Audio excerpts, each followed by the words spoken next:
Welcome to an episode of Travel Tip Tuesday. This is Kerwin with CruisingAltitude.com, and I'm out by the airport. There's actually an airplane taking off, so I'm hearing all that noise there. So let me just pause for a sec as the airplane goes by.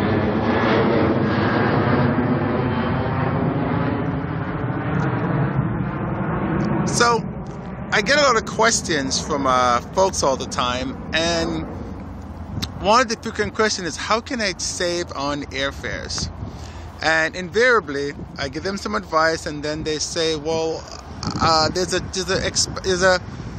cheap fare across the Atlantic, but then once I get to, say, the United States, it becomes a little more expensive. So what they want to do is to mix their airlines. So here's my advice when you mix airlines. You really have to be conscious of a few things, and I've actually written them down for you. So the first one is baggage transfer. You have to ensure that both airlines have what they call interline agreements. That means each airline is allowed to transfer bag to each other.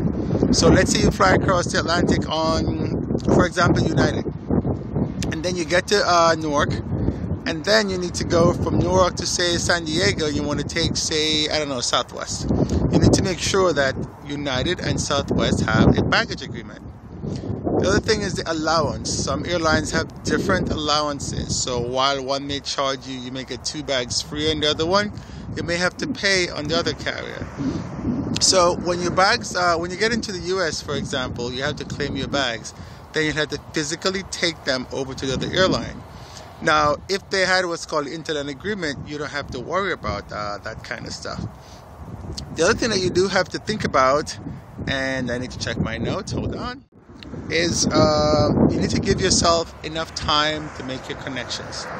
It is imperative that you don't give yourself like 2 hours, especially if you have to come through immigration and customs. And even when you have to come through immigration and customs, you do need a lot more time at that. But if you don't, even if you don't have that, you need to think about stuff like, well, what if my flight gets delayed? What if one airline cancels another? The beauty of being on the same itinerary with the same airline is if they cancel one of your segments, they will typically put you up on another segment. This is probably not going to happen if you end up having 2 different airlines. So try to remember that. This is kind of where travel insurance comes in hand. The other thing is that, frequent flyer miles. So you want to try to maximize your frequent flyer miles. So if you use 2 different airlines, chances are they're on 2 different programs and you can't maximize your frequent flyer miles. So there you have some tips. 1, check your baggage transfer, check your allowance, check your frequent flyer miles, and give yourself enough time to connect. This is Kerwin with CruisingAltitude.com. Have a great trip.